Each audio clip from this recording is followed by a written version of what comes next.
الله بار بار در یک جای نه، در مختلف جایا قانون عمومی الله است. و کذالک این احسان الله یا این مهربانی الله تنها خاص به انبیاء علیهم السلام نیست، بلکه هر محسن الله میگه ما پاداش میدیم. هر کس که عمل درسته در زندگی و در عمر خود انجام میده، همینطور راه مبارزه را ادامه میده، الله میگه ما برش پاداش میدیم. تنها به این مخصوص نیسته. پس این دعوت است به سوی ازی که بندگان ما در هر تاریخ و در هر زمان که شما قرار داره میتونه همینطور راه های انبیاء علیهم السلام تعقیب بکنی. شما میتونی همین افتخارات به خود کمایی بکنی. امروز واقعا آنقدر نیازی که ما و شما به مبارزه توحید داریم که توحید باید ما چی بکنیم؟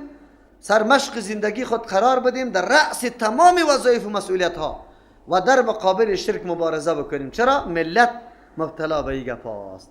همین زمان همینطور حالت بر ما و شما میدانش هسته، به شرطی که ما اینو پیش برده بتانیم. از همون خاطر اگر ما یقینا شب و روز خود یکی کردیم، در غم فکری اینمی ملت مظلومی خود شدیم که باند سوی راه توحید الله بیا، الله افتخار نصیب انسان میکنه، قطعا میکنه. الله کدام دشمنی ذاتی یا دوستی ذاتی خط کسی نداره. دشمنی و دوستی الله به محور عقیده و عمل میچرخه که چقدر عمل انسان خوب است چقدر بد است. چرا انبیاء علیهم السلام دیگه هم اینی طور حالات تیر کرده. در اینجا ابراهیم و اسحاق و یعقوب علیه السلام یا یک صفت خصوصی در قرآن برش آبای انبیا گفته میشه، یعنی پدرای انبیا، اولادایشان انبیا بودن. داوود و سلیمان علیه السلام در پادشاه ها بودن، پادشاهی کردن. ایوب و یوسف علیه السلام تکالیف خیلی زیاده در زندگی برداشت کردن. موسی و هارون علیه السلام معجزات زیاده داشتن، با وصفی که مبارزه با یک ظالم و طاغوت خیلی بزرگ جهانی کرده. زکریا، یحیی، عیسی و الیاس علیهم السلام یا خیلی زیاد عبادت گزار بودن، خیلی عابد بودن. اسماعیل و یسع و یونس علیهم السلام تابعدارایشان خیلی کم بود. هر قدر یا دعوت میدادن کسی خطش امرا نمیشد. پس معلوم شد که چی مانا حاصل اینمی یا ای انبیاء علیهم السلام که الله ذکر میکنه ایسته که در حالات بزرگی و پادشاهی و مصائب و سختی و بگه که امرها نشام کم بوده، در هر حالت سری عقیده توحید الله پخته و راه مبارزه خدا ادامه داده. یعنی این چیزا مانع دعوت توحید نشده. اگر با پادشاهی رسیده تو نکرده که برو ما پادشاه شدم توحید چی میکنم؟ اگر تکلیف سرش آمده گفته باشه که من این قدر تکلیف دیدم دیگه بس هست. اگر کسی گپش قبول نکرده تو نگفته که کس نمیپذیره گم که دیگه پوشش نگرد، اینطوری گپا را نگفته. هر معامله که در زندگیشان برای انبیاء علیهم السلام پیش شده یا فقط دعوت توحید ترک نکرده. از او خاطر این داستان انبیاء علیهم السلام یا حالات زندگیشان ما را دیگه هم تشویق میکنه که وقتی انبیاء علیهم السلام خسته نشدن، مانده نشدن، دعوت خود ادامه دادن، ما باید دعوت بکنیم. همین مسئولیت ما است و به نقش قدمش روان شویم. و زکریا و یحیی و عیسی و الیاس علیهم السلام یا هر کدامشان کل من الصالحین، هر کدامی از جمله صالحین بود. صالح کی را میگه؟ که آن چیزی را میکنه که مناسب است و ترک میکنه آن چیزی را که مناسب نیست. اینقدر دقت برای مؤمن چقدر درس است. اونجا محسن بودی، هر عبادت الله را بهتر باید ادا بکنی. اینجا چی برات میگه؟ تو باید همیشه کاری بکنی که مناسب باشه، کاری نامناسب باید از تو سرزد نشه. الله اکبر. اگر صلاحیت و احسان اردوش در تو جمع شد، آلی مؤمن واقعی جور میشی. پیروی کی؟ انبیاء علیهم السلام در نقش قدم ازوا روان شده. دو سوم صفت و اسماعیل و الیسع و یونس و لوط، از اولاد ابراهیم علیه السلام اسماعیل و یسع، یونس و لوط علیهم السلام هم است. یسع در اینجا بعضی میگه الیاس علیه السلام است، بعضی میگه که نه یوشع است. باز چی شده؟ واوش حذف شده و شین به سین بدل شده. مختلف گپا ذکر میکنه بعضی مفسرین، لیکن قرآن نامش اسا گرفته بس پیغمبر است، دیگه جای تذکره و تفصیلش نامده. چرا که الله متعال برای پیغمبر خود میگه که ما سری تو بعضی انبیا را قصه کردیم بعضی را نکردیم. 25 پیغمبر در قرآن کریم نامش ذکر شده. اینجا اینا 16 پیغمبر نامش ذکر شد. و کلا فضلنا علی العالمین، هر کدام از یار ما برتری دادیم بالای مخلوقات. یکی برتری از روی نبوت است که الله برشان نبوت نصیب کرده، این خو بر اعلی گپ است. لیکن الله متعال به طریق اجمالی به کل پیغمبران بیان کرد که به هر کدام فضیلت داده بودیم. یکی فضیلت نبوت است، خو هیچ کس انکار نمیکنه، نه، برتری از یاد اوصاف خصوصی از یاد بوده. یکیش در حالت مصیبتی که سخت فشار آمده دعوت توحید ترک نکرده، دیگهش پاچا شده نعمتای فراوان موجود است اما توحید فراموش نکرده، رفت دعوت توحید کرده. دیگهش زیاد عبادت گزار بود خب لیکن دعوت توحید هم میکردی. تو نبود که تنها خانقه را جور کنه مردم بگه چادرها را در سر پرته هو بگه خیر و خلاص، نه، دعوت توحید هم داده، مبارزه و جنگ در مقابل شرک هم کرده. یعنی هر پیغمبر یک خصوصیت علایده داشته، الله برتری برش نصیب کرده. و من آبائهم و ذریاتهم، از پدرایشان و اولادایشان و اخوانهم، از برادرایشان، وجتبیناهم، ما برگزیدیم در بینشان، یعنی از پدرها و برادرها و اولادایشان هم اینطور مردایی را پیدا کردیم که همچون صفتا نصیبشان شده بود. و هدیناهم الی صراط مستقیم، ما هدایت کرده بودیم یارا به سوی راه درست. از این معلوم میشه که راه درست، راه مشترک درست که کلگی در اون صفت شریک بود، دعوت به سوی توحید بوده. پس معلوم شد که دعوت به سوی توحید راه مستقیم است. وقتی در هر رکعت نماز ما میگیم اهدنا الصراط المستقیم، اهدنا الطریق التوحید، الله برای ما راه توحید راهنمایی بکن که ما در راه توحید روان باشیم. این وصف مشترک کل انبیاء علیهم السلام بود. ذلك هدى الله یهدی به من یشاء، اشاره به اینمی چه معنا؟ کدام صفات را که انبیاء علیهم السلام داشت، خصوصا در رأس مبارزه کلگی دعوت به سوی توحید، اینمی هدایت الله، هدایت الله اینمی است. ذلك چیست؟ هدى الله، اینمی هدایت الله است. کسی که به عقیده توحید گرویده شد، عقیده توحید پیدا شد در وجودش، اینمی هدایت الله. صحیح است که از اعمال انسان ها شاید خیلی نقصان و کمی و کاستی داشته باشه، اما عمل یا است که یک وقت توبه میکنی الله بخشش کنه، یا است در مشیت الله قرار داره. الله مگر بخواه بدون توبه معاف میکنه، اگر معاف هم نکد صحیح است که مطابق امو حالت گناه و تقصیر و کوتاهی در جهنم چیزی عذاب ببینی، خو این عذاب توهین نیست، عذاب سبک کردن نیست، رسوا کردن نیست، عذاب پاک کردن است. تو را از امو گناه و قصوری پاک میسازه، آخر الامر پس جنت نصیبیت است. این در صورتی که عقیده توحید الله را داشته باشه، اینمی هدایت الله است. اگر کسی حالی این هدایت الله را ترک میکنه باز خلاص است. شرک چقدر بد است، چقدر تاکید سری موضوع آمده. افتخاری که الله به ابراهیم خلیل الله میبخشه و در رأس انبیاء ای را حالاتش بیان میکنه، با می خاطر بیان میکنه که از مفکوره و استدلال فکری خود مبارزه را شروع کرد علیه شرک و مخالفت علیه پدر و قوم حکومت اعلان کرد. امروز ما میتونیم، ما هم جوان هستیم، فکر داریم، بلکه وسایل برای ما خیلی زیاد آماده است. ما میتونیم انواع وسایل برای راهیابی خود به کار گیریم، از اینترنت، از کامپیوتر، از سی دی، از کتاب، از تقریر و محاضرات مکمل میتونیم. لیکن شرط است که اهتمام انسان بکنه، یک کمی وقت این موضوع را مهم بدانه، وقت برش بده. خب ما این موضوع را مهم نمیدانیم.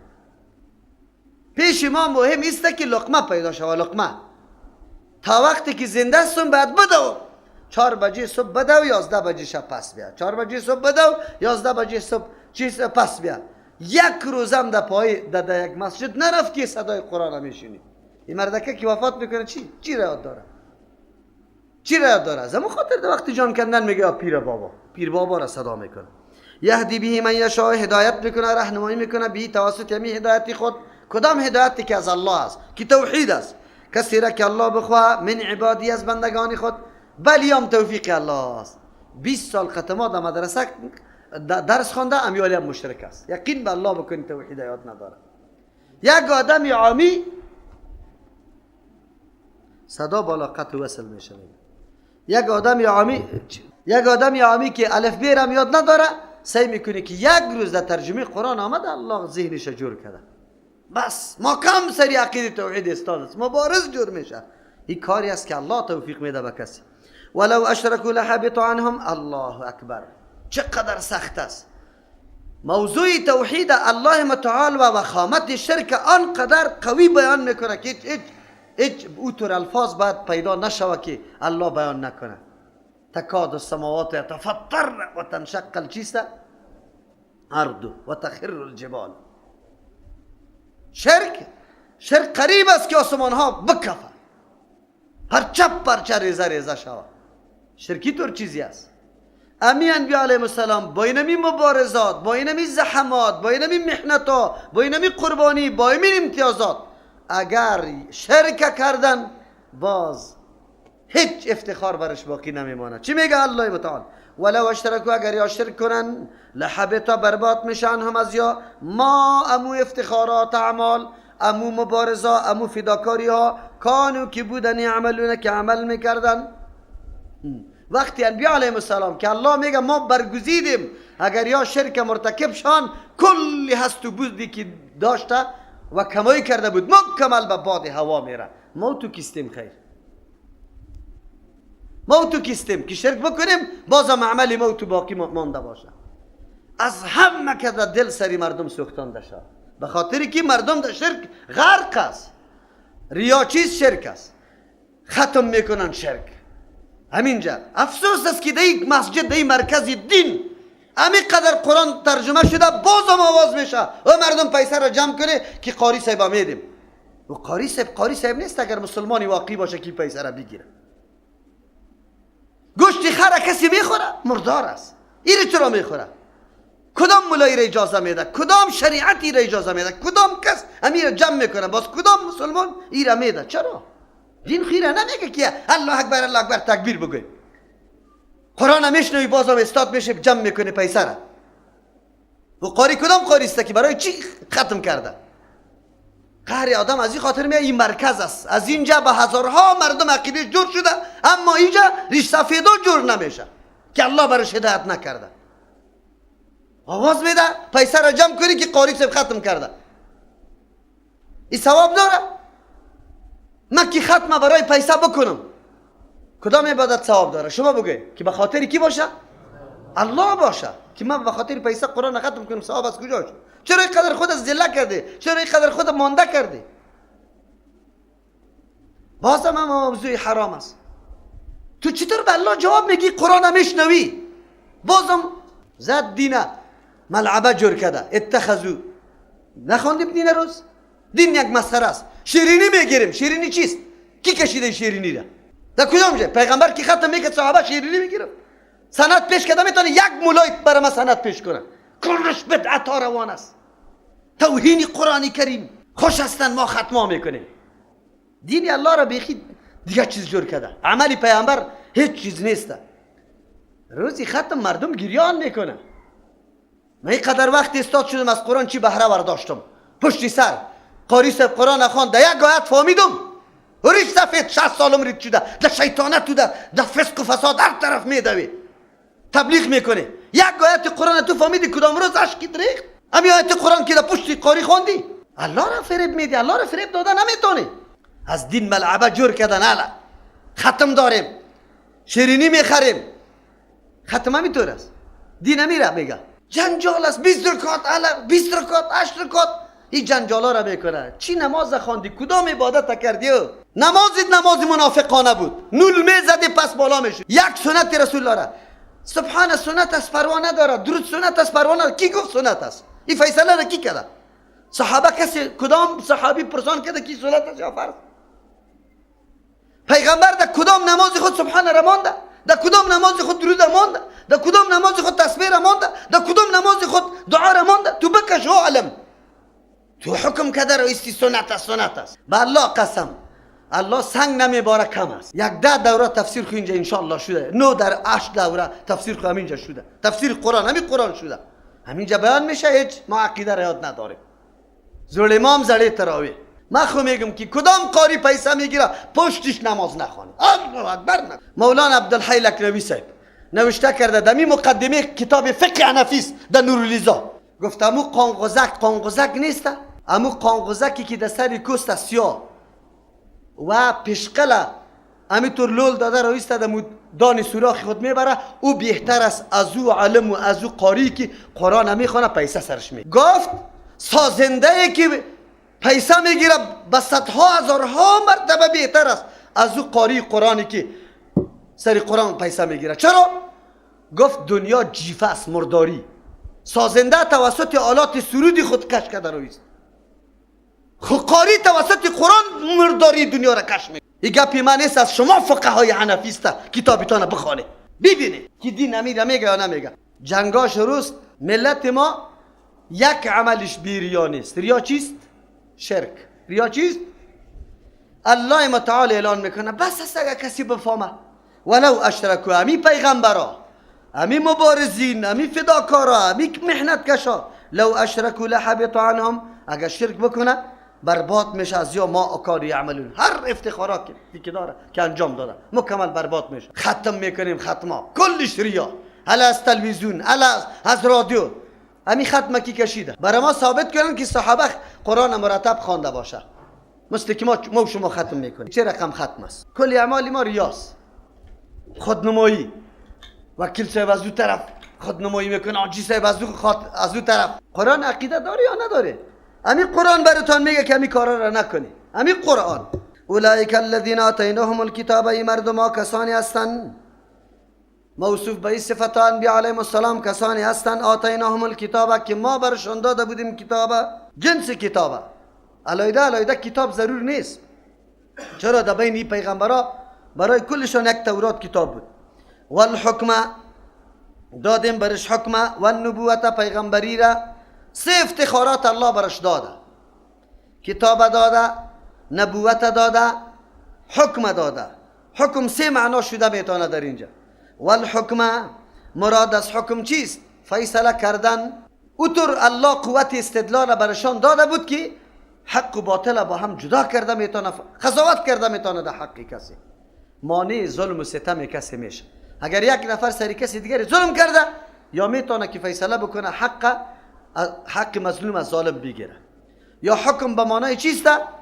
اول حکم بر از یا عقل و اندیشه و فکر داده بودیم. چرا عقل و اندیشه و فکر انسان از راه منحرف و غلط منع میکنه. یا مراد از حکم در اینجا عمل کردن است، عملی کردن. الله که کدام احکام برش روان کرده یا توانمندی زیر داره که سرش عمل بکنه. اینطور نیست که تنها در زبان بگوی عملی نکنه. ارسیش امتیازات است. قرآن برای اشاره میکنه که کسی را الله کتاب داده، پیغمبری داده و قوت استدلال یا طریق عملی کردن احکام الله را برش نصیب کرده، یا قضاوت و فیصله کرده میتونه. یا از جمله افتخارات است که الله به کسی میده. فیکفر بها اولای، بله الله متعال به اشخاص کسی ضرورت نداره که فلان باشه این دین استوار است، اگر نباشه نه. اگر یا این عمل انجام نده الله دیگه کس میاره. اگر ما و شما خدمت دین الله را نکردیم الله متعال دیگه کس میاره، هیچ نیازی به ما نداره. خو لیکن تو را عالی میگه که بنده بهترین موقع خدمت برات نصیب، بهترین موقع طلایی چانسی طلایی برات نصیب شده، از این کار بی. وقت مبارزه است. میبینی دنیای کفر آمده در این وطن کار کرده رویست. اگر انسان کمی تفکر بکنه، یک عسکری امریکایی به هزارها کیلومتر دور از اون آمده در کوی هلمند، صرف به خاطر چی می جنگه؟ به زعم خودش که من اینجا بجنگم خو امریکایی دیگه ما اونجا به امن باشه که اونجا انفجارات نشود.